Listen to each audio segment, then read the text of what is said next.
Abuse towards GP staff is widespread across the entire country. This is according to a review by the British Journal of General Practice. They say that long waiting times and unmet demands are common triggers for patients, but their response can often have a negative effect on staff wellbeing, of course, and their ability to treat patients properly. So, do you think GPs should simply have the power to say, no, we're not treating you here, you keep abusing the staff? Joe, what do you think? Ought there to be, zero tolerance Well, there's here? got to be a line, surely. We can't be accepting violence into our healthcare system. And the figures are astonishing. It's up to something like 90% of reported violent cases. And as somebody with two relatives in the frontline healthcare system, including a young niece, my sister-in-law has had a knife pulled on her in A&E. There's things like this that go on. Now, Hippocratic oath notwithstanding, I think that all doctors would say we would never withdraw life-saving care. Mm-hmm. But there has to be more, I think, stringent action. And I don't like this idea of mitigating that, the triggers are this kind of treatment or that kind of lack of communication. It slightly reminds me of domestic abuse cases where we say, oh, he was a jealous lover, or we try to make there was some mitigating circumstance. I just can't abhor a society where we're in any way admitting that violence is just something that we accept. Mm-hmm. Cosmo, we sometimes think of GPs receptionists as sort of gatekeepers to the doctor, holding us at arm's length, trying to fob us off, trying to, and so, get back, and all that kind of thing. And so we do sometimes build up this kind of well of resentment towards them, but it's not forgivable to unleash a tirade of violent language or even actually be violent towards them. No, it's never acceptable. People have to be protected in their workplace. That's the first thing. But then, certain levels of abuse just comes out as ordinary human frustration. If you've been waiting for 2 hours for an appointment, you're bound to think, what is going on? Yeah. And if you get a little angry and cross, of course you shouldn't, but I think people should be understanding. People are human beings and they get cross. So we have to make an accommodation. The second point is, where are you going to put these people? When people say you get rid of them, you just shove them over to another service and they have to deal with them. We have to create environments where people who are in these situations can learn to cope with them better, can learn to deal with the stress, so we don't have this in the first place. It's very, very banning difficult. never really works on anything. Perhaps there is some sort of financial penalty or something like that. So yes, you're marked as a violent patient and you have to pay because it costs more money to have somebody else in the room with the doctor while you're being seen. Perhaps there's something we need to go down that road. Paul, is there ever, there's never, is there an excuse for violent behaviour, abusing staff? How can we countenance this kind of thing? So I think this is a lot more nuanced in that, of course, we do have patients who will see their GP who are suffering with a condition that may dispose them to become dysregulated. And so we do need to be careful about that. And what we know is that there are risk assessments in place that can be undertaken. And we know that ultimately some patients do get banned, Cosmo, and they do then have to go to another service. And those services are particularly built around caring for those types of patients who will struggle with those conditions where they become dysregulated. Generally speaking, though, I accept that there is frustration now that's built in the system. We know that we've lost over 1,000 GP practices. We know that we have increased in terms of the amount of patients that GPs are seeing. So I actually agree with Cosmo.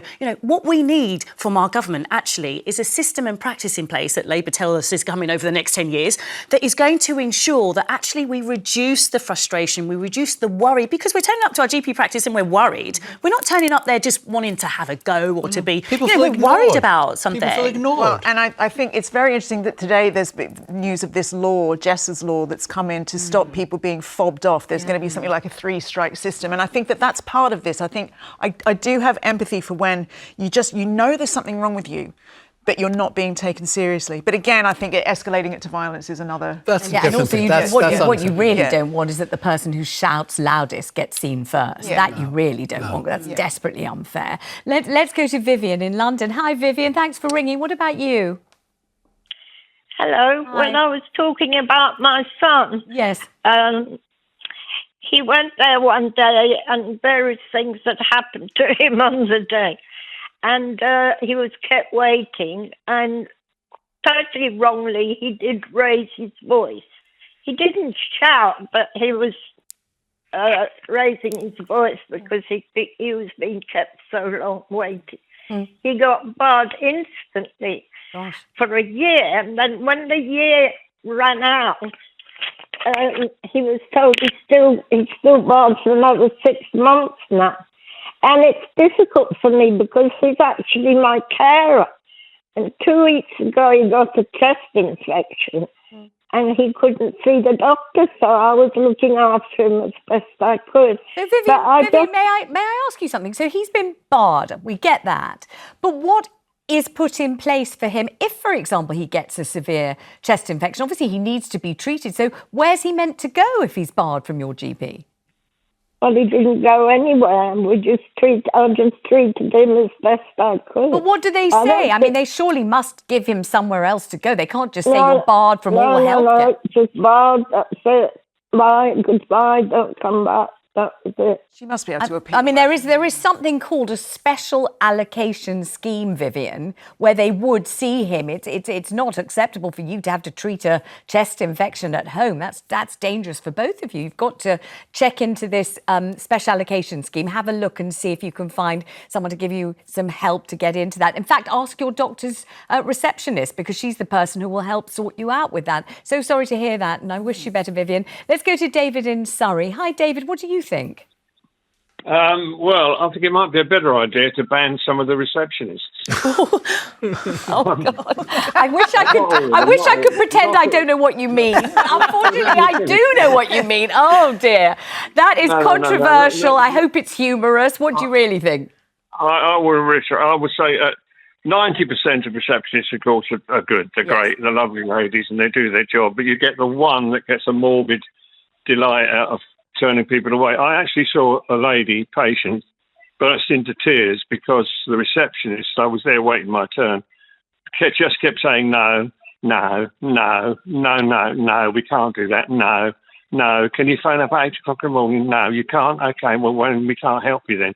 No, and this woman cried, literally. I mean, it was very sad to see it, and I felt like, I felt like saying something, but I didn't.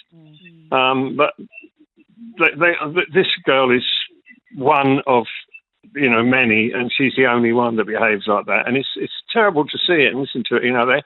They have this kind of delight in turning people away, because that's what they're officially told to do that. David, I'm going to love you and leave you, because I'm going to speak next to a receptionist. Her name's Cindy. She's in London and she's a receptionist. Cindy, we don't want to malign you unfairly and say horrible things about receptionists. So is it true that part of your job is to stop people seeing the doctor? That is absolutely not true. Okay. That is not true at all. And I'm quite offended by what the panelist said. And that last gentleman. Yeah. We are only doing our jobs. We start from 8 in the morning. I do a 10-hour shift. Wow. Okay. Yeah. We have to take the abuse from people, even though the line before that, the message said that please be respectful. And I understand that you're in pain, you're ill, and you're phoning up the doctors, but we are only doing our jobs. Okay, we are going by the rule of the practice. Cindy, can I ask you something? Sometimes the impression that we, the patients, get is that you are, as David just said, saying no, and no. And that it's as if you're warding us off. And even though we're feeling absolutely rotten and we've been hanging on for ages and we're waiting and waiting, you're saying no. Why are you often saying no? The reason we're saying no is because we don't have anything to offer you. If we don't have anything to offer you, we simply tell you the truth. We don't have anything to offer you. I feel very sympathetic with the patient.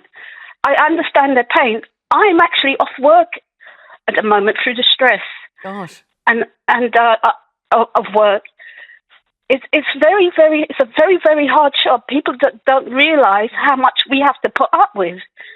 And then things about slagging off receptionists like your panel has just done, it puts us tomorrow or whenever I go back to work, it starts up again. It will be even worse when they start. Well, we're not in the business of really knocking doctors' receptionists, not at all, but it is realistic. We can't kind of make it a Disney story where everyone's living happily ever after, because as you've quite rightly said, it's not that at all. And lots of people, our only contact, our interface is with the receptionist. And if they're saying no, no, no, of course it's not their fault, but that's the kind of impression we're taking away with us. So when you're saying no because you can't offer anything, what's the patient supposed to do if they're feeling ill, if they're feeling worried, if they're feeling anxious or whatever's going on with them?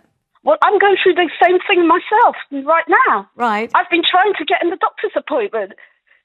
And okay, but it doesn't help me to be rude to the receptionist. No, it doesn't. It doesn't. But it doesn't help me to be rude and disrespectful. No, you're absolutely right. Of course it doesn't. But tell me, what options do patients have then when the receptionist is saying no, no, no? There are other options, but a lot of patients don't want to take it, which is what I have done.